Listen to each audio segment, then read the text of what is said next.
Now students, we will see next part of the vectors. It is the direction, angles and direction cosines. In last video we have seen scalar product of two vectors. In that we have seen the angle between two vectors, that is a cos theta. Now in this we will see direction, angles and direction cosines. See what is direction, where is direction, angles. Where are the angles? Now we have seen the three-dimension figure. These are x, y and z axis. Now this is x axis, along x axis. This is alpha angle. This is beta angle. If there is a vector a bar, if there is a vector a bar in the space, या space मध्ये जर vector असेल एखादा, तर हा जो angle असेल with axis, या वेक्टरचा या एक्स एक्सिसचा अँगल हा अल्फा असेल, या वेक्टरचा हा ए बार आहे वेक्टर, तर हा अँगल विथ वाय एक्सिस हा काय असेल बीटा, आणि about the Z axis it is gamma. म्हणजे हा जो अँगल आहे हा जर एखादा वेक्टर, समजा हा थ्री डायमेन्शन फिगर आहे, थ्री डायमेन्शन्स आहेत, यामध्ये जर एखादा हा असा जर एखादा वेक्टर असेल ए बार एक्स, आणि हा एक्स आणि हा वाय आणि झेड असेल, तर या वेक्टर पासूनचा हा एक्स एक्सिसचा अंतर हा जो अँगल आहे याला अल्फा म्हणायचा. Y axis to this vector it is beta angle, and Z axis to this vector A bar it is gamma. So there are three angles alpha, beta, gamma made by the vector a bar with x axis, y axis and z axis. Alpha is angle made by a bar with x axis. X बघा, alpha angle means it is made by a bar, vector a bar with x axis. Beta means angle made by, it is angle made by a bar with y axis, and gamma it is angle made by a bar with z axis. एकच vector आहे तो, पण तीन इथे axis असल्यामुळे तिन्हीचे angle वेगवेगळे असणार. आलं लक्षात? Alpha means it is with x axis, beta means it is with y axis, and gamma means it is with z axis. So there are three angles. These are called as the direction angles, alpha, beta, gamma. These are called as the direction angles. Now direction cosines. Direction cosines means now these are the angles.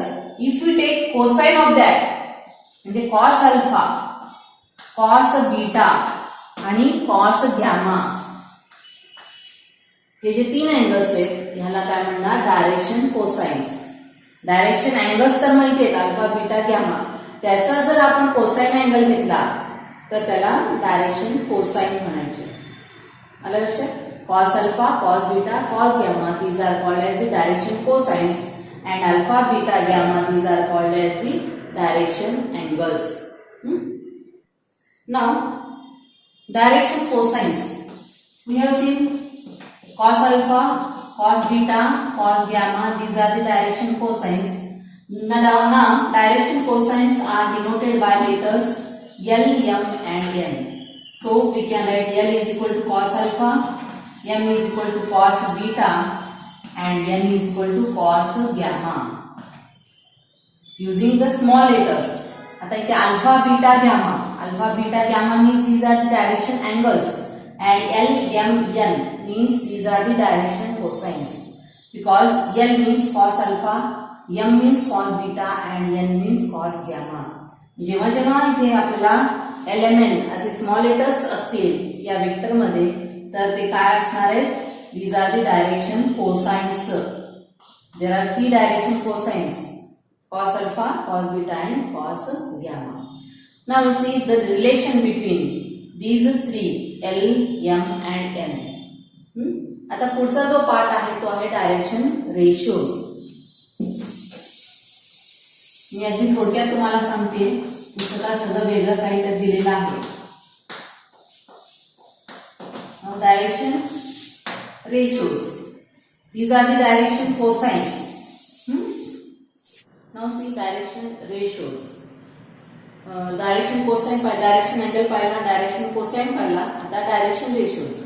Now see these are the three axes x, y, z. This is a vector L dash. Now to this vector there is a line parallel to this vector. Same direction मध्ये असेल आणि त्याला parallel असणारा आणखी एक vector असेल, line असेल. तर ह्यामध्ये direction ratios. Now direction ratios means which these are proportional to direction cosines of the line. Now if any three numbers, समजा इथे a number a b c असे नंबर्स आहेत, if there are any three numbers which are proportional to direction cosines, directly proportional to direction cosines, these are called as the direction ratios. The numbers which are proportional आपण शिकलेलो आहे. The numbers which are proportional to direction cosines, these are called as the direction ratios. आता इथे यामध्ये alpha beta gamma असे angle आपण पाहिलेले आहेत. तर यामध्ये alpha beta gamma means direction angles cos alpha cos beta cos gamma, these are direction cosines, and the numbers which are proportional to direction cosines, these are called as the direction ratios. The small letters, these are the direction ratios. Short form मध्ये dr म्हणून लिहू शकतो. आणि LMN, these are the direction cosines, ds. LMN means direction cosines and ABC means direction ratios. Now see the relation between these three. आता यामध्ये A is directly proportional to cos alpha. Cos alpha means आपण याला L मानलेले आहे. बघा A is directly proportional to L. Cos alpha means L. B is directly proportional to M and C is directly proportional to L. Directly proportional असल्यामुळे काय लिहू शकतो आपण? A is equal to lambda L. B is equal to lambda M and C is equal to lambda L. Proportion sign गेलं तर हा constant आपण घेऊ शकतो lambda. So now lambda means some real numbers belongs to R. So we get the relation as A is equal to lambda L, B is equal to lambda M and C is equal to lambda N, where lambda is constant कारण हे proportional असल्यामुळे. So this is the relation between direction cosine and direction ratios. These are direction ratios and these are direction cosines. This is relation between direction cosine and direction ratios. आपण direction cosine आणि direction ratio पाहिलेले आहे. तर direction कोसाइनचा एक relation जो आहे तो पुस्तकात दिलेला आहे, त्याचं प्रूफ नाहीये. तर हा लक्षात ठेवायचा. आधीच्या सिलेबस मध्ये प्रूफ होता, आता नाहीये. हा रिलेशन आहे cos square alpha plus cos square beta plus cos square gamma equal to 1, किंवा असे लिहिता येईल L square plus M square plus N square equal to 1. Because L means cos alpha, M means cos beta, N means cos gamma. So we have the relation L square plus M square plus N square equal to 1.